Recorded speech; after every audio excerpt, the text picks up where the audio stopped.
Hello everyone and welcome back to another video on the channel. Today we're going to be talking about the follow-up to one of my most successful videos here on the channel. That is talking about the next film in Damien Leone's slasher franchise, Terrifier 3. This of course stars LaVera, David Howard Thornton, and Elliot Fullam, and I'm really excited to talk about this one, obviously because I did love Terrifier 2, and it's also building off of that cult classic hit that was the original Terrifier for those, horror fans that love the most gruesome and brutal horror films in the genre. And of course, this is a continuation of just that. These kills in this movie are absolutely brutal and gruesome, just like the other two Terrifier films, and of course this is a continuation of the characters and the plot lines that we started in the previous film that ends in a very interesting place for the future of this franchise. So I cannot wait to get into all the little details in this film with full spoilers. So if you have not had a chance to watch Terrifier 3, go check it out. Again, this is for the film fans, the horror fans that love the most gruesome films out there, that also love a lot of dark humor and also these slasher movies that has just a tongue-in-cheek nature to Art the Clown's, just terrifying presence in these movies. So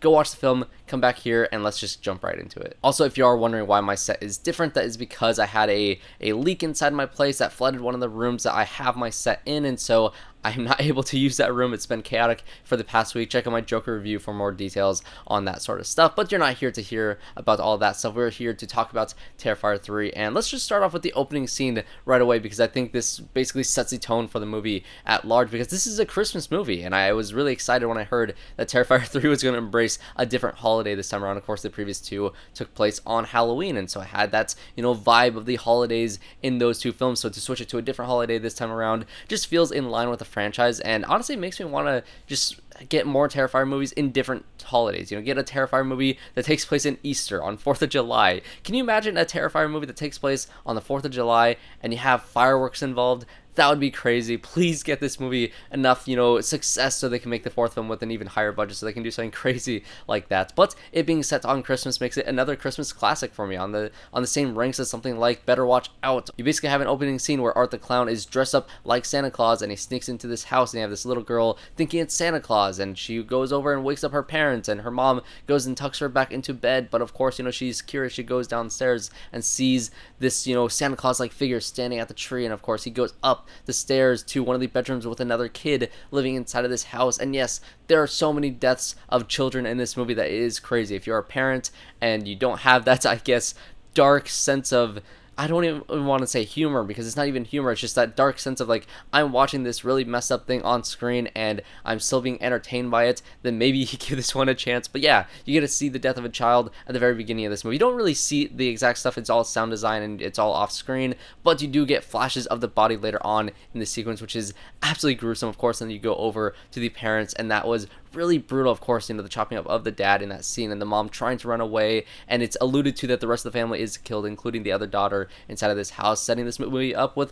4 immediate deaths that are very brutal and gruesome. And of course it has a whole Christmas coating over the whole thing. But of course you can't start here in the Christmas sequence. You got to flashback 5 years earlier to see exactly how Art the Clown got from the ending of the second film to the beginning of this one, and you get to see the continuation of the post-credits scene, I think, in Terrifier 2, where you had the Vicky character essentially giving birth to the head of the Art the Clown character, and his body in this one kind of got up, killed a cop, and used the cop's head to kind of, disguise itself to drive its way all the way over to the asylum to meet up with Vicky and the head of Art the Clown, which was a very weird and gruesome and gross sequence that we get to see at the beginning of this movie that's continuing off from the second one, which I love to see all of that stuff. And you get to see that the little pale girl from the second film is now possessing Vicky's character. So Vicky has a much larger role in this film as kind of like, not really the sidekick of Art the Clown, but as a secondary villain aside from Art the Clown that also has a lot of great sequences in this. And I really love that they brought Vicky back in the capacity that she is in this film, because you get to see that mess up face that she had after the events of the first film, the final girl from that first movie, go all the way into this one, having the Art the Clown makeup on her face at the ending of the movie, going face to face with Sienna, and all the crazy stuff that happens at the third act of this film. And you get to see this character's progression from that first Terrifier movie now to Terrifier 3. And it's really cool that they're tying everything together in this franchise, with this kind of being the continuation of the pale little girl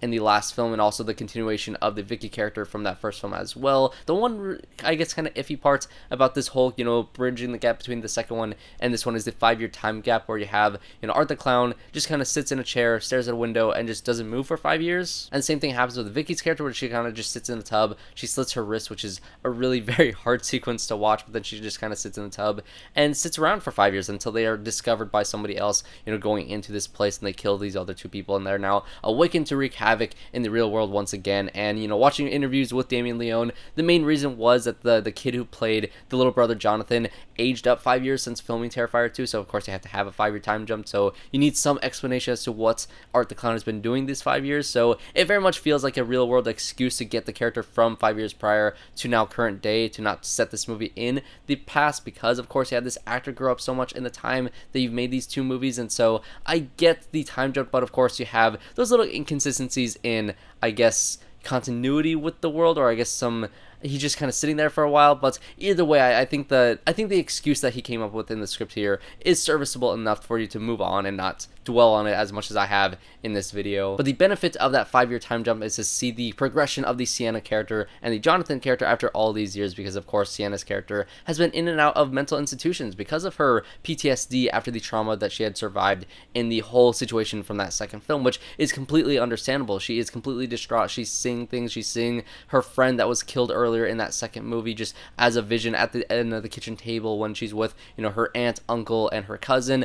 All these really, terrifying things that she's seeing that make her feel like she's going insane. So when she sees what she thinks is Art the Clown in the mall later on in the movie, she's not really sure what's real or what's not. And us as an audience know that Art the Clown now has a Santa costume because he went and killed a Santa at a bar, which was a really, really great sequence. It's kind of similar to the scene in Terrifier 2 at the Halloween shop. It just has that same kind of vibe where it's the playful nature of David Howard Thornton's performance as Art the Clown that you just absolutely love to see. I love that entire sequence, and him going over to the mall and being Santa Claus and having all the kids be lured up to him because he's giving away gifts, and to have the bomb go off there. Again, so many children die in this movie. It's kind of insane that, you're able to get away with this in a movie with, just not going for a rating, because if this movie had a rating to it, it probably would be NC-17, but of course they're kind of bypassing the whole MPAA and just releasing in theaters anyway, which you love to see, so they can go all out on these kill sequences. It's really great. It's really brutal. So many kids fall in this movie, but of course you have the, I guess, stakes that you build because of that, because now you're introducing a new character, the cousin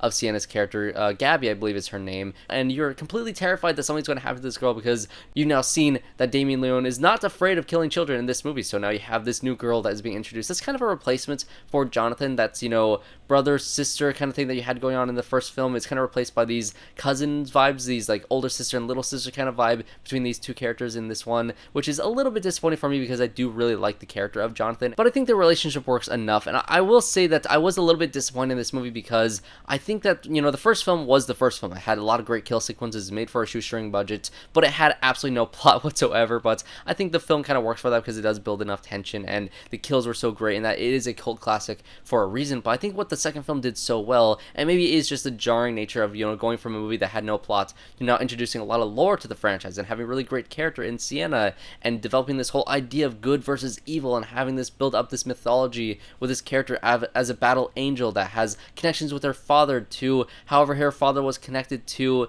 Art the Clown in the past, and set up all this lore that you're kind of not really expecting them to answer all the questions in this film, but you kind of want some answers to some of this stuff, and you set up an idea with a Terrifier movie with a really good story to it. And this movie, I think the story was a step down from that second one, mainly because that core relationship at the center of that movie, the family dynamic between the mother, the son, and the sister in that second movie is so great. In this movie, you kind of get away from that. Jonathan and Sienna don't interact too many times. When they do interact, it is great. You had a great scene where they're over at like a diner, and you have these friends of Jonathan's show up, the true crime obsessed girl that was so annoying in the movie, but she served her purpose perfectly as a character that is just kind of pushing Sienna to the edge of, making her entire family think that she is insane once again, that maybe she needs to be put back in the hospital, sowing so much more doubt into, these other characters in Sienna's, believability, this narrator that we're seeing be untrustworthy throughout this film. And so I get all that stuff, but again, it just was missing that core relationship, that familial relationship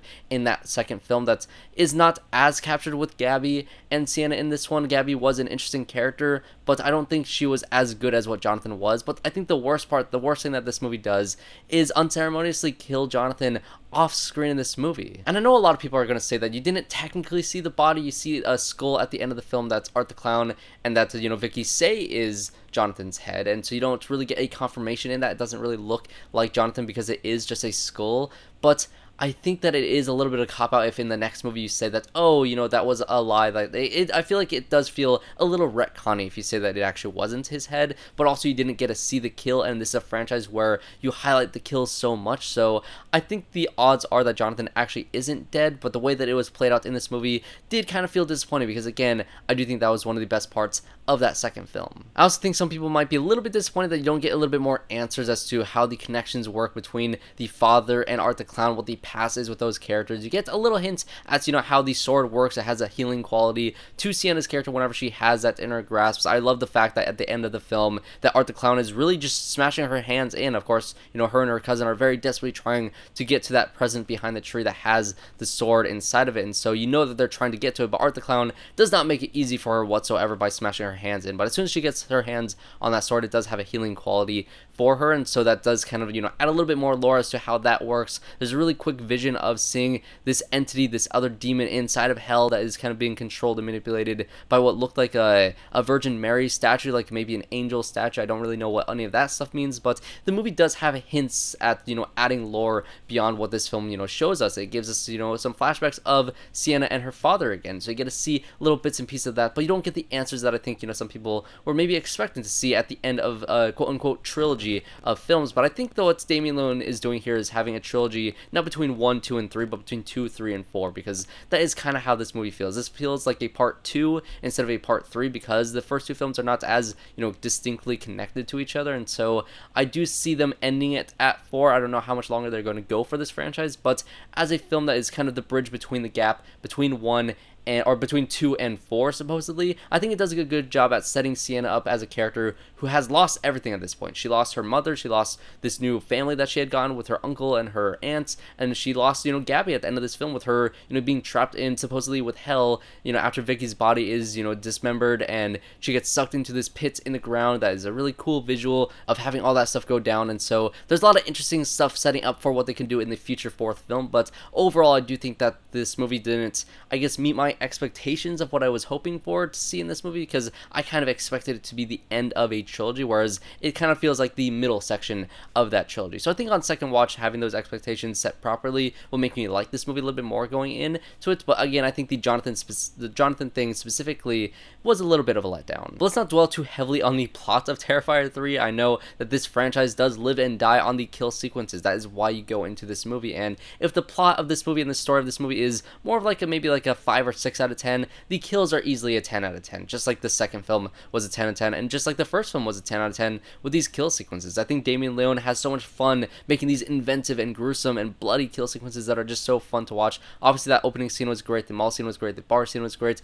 but even some stuff at the ending of the film with the aunt's character and how she was killed with the rats and the little pipe being shoved down her throat and the rats going down and slitting throat and having the rats come out of her throat. It is absolutely gruesome and bloody, and just, I loved everything about it. But the quintessential Terrifier kill sequence in this movie is, of course, going to be the shower sequence as the scene that everybody's going to be talking about leaving this film, and it had everything you'd want from a Terrifier sequence. You have Art the Clown kind of toying with these characters. You had really set up the Mia character as somebody that you really wanted to see die because of how annoying she was with the whole true crime stuff.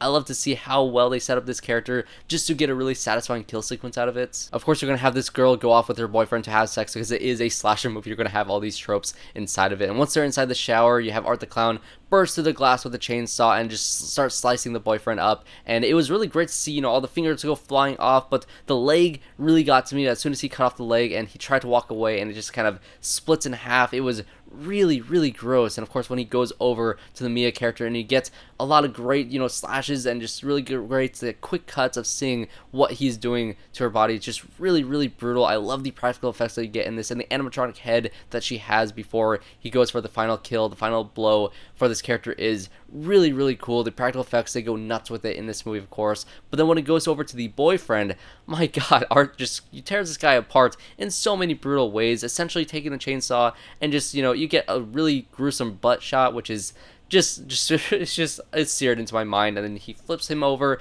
and goes to the front. It is gross. It is really disgusting, but as a fan of slasher movies and as a fan of these really gruesome kill sequences in a Terrifier movie, it did live up to my expectations of what you want from a movie like this. And if you like these slasher sequences, if you like these gory moments, you're gonna love that sequence. I think it's easily gonna be the sequence that everybody leaves this movie talking about, along with the ending sequence with the rats. That was also really, really gross. And as for theories as to where they're going to go in a potential part 4 of Terrifier, of course, I do think this movie is going to be fairly successful at the box office. Each Terrifier movie has made significantly more money than the last, because this has become such a cult hit amongst, genre fans. So I love to see that this movie, or this franchise, keeps getting bigger and bigger. And I hope that they do end it at 4, because I think you've gotten enough setup with these characters. Of course, like I said, you got Sienna at a point where she is at her lowest point. She has lost everybody, and she says at the end of the film that she's going to try to get GABBIE back. And so I think it'd be really cool if you have a really great, head-to-head face-off between Sienna and Art the Clown, back in the real world for this really last, like, face-to-face battle with these two characters, kind of like a cat and mouse chase. Maybe Sienna is hunting down Art the Clown this time, as Art the Clown, goes around killing so many people inside of the town, just being unleashed and unhinged, to be able to get to him, to be able to maybe have him take her down to hell, and you have a really surreal sequence in hell. Like, you kind of had a lot of surreal sequences in Terrifier 2 that I was kind of missing in this one, because you had the whole thing in, like, the playground, like, a really great surreal sequence in Terrifier 2, and if they do go to hell to try to get GABBIE back, and have really great surreal stuff like that in the 4th movie, to kind of have that be the final set piece of the franchise, I think that would be really cool. I don't know exactly how the dad is going to tie into this. Maybe he was one of the first, I don't know if he died or he disappeared. I don't think that Art the Clown is her father, but if they do something like that, I wouldn't be too surprised. I guess no, because it's a different actor. That wouldn't work. I don't know what I'm saying. But no matter how they decide to connect Art the Clown to the father, I'm sure it's going to be really interesting. And I hope they do answer that in the next one, because like I said, this does feel like a solid middle chapter into a trilogy. And so hopefully they're able to stick the landing with the 3rd film to make it a satisfying conclusion to all the, subplots that they had in all this. A great conclusion for the character of Sienna.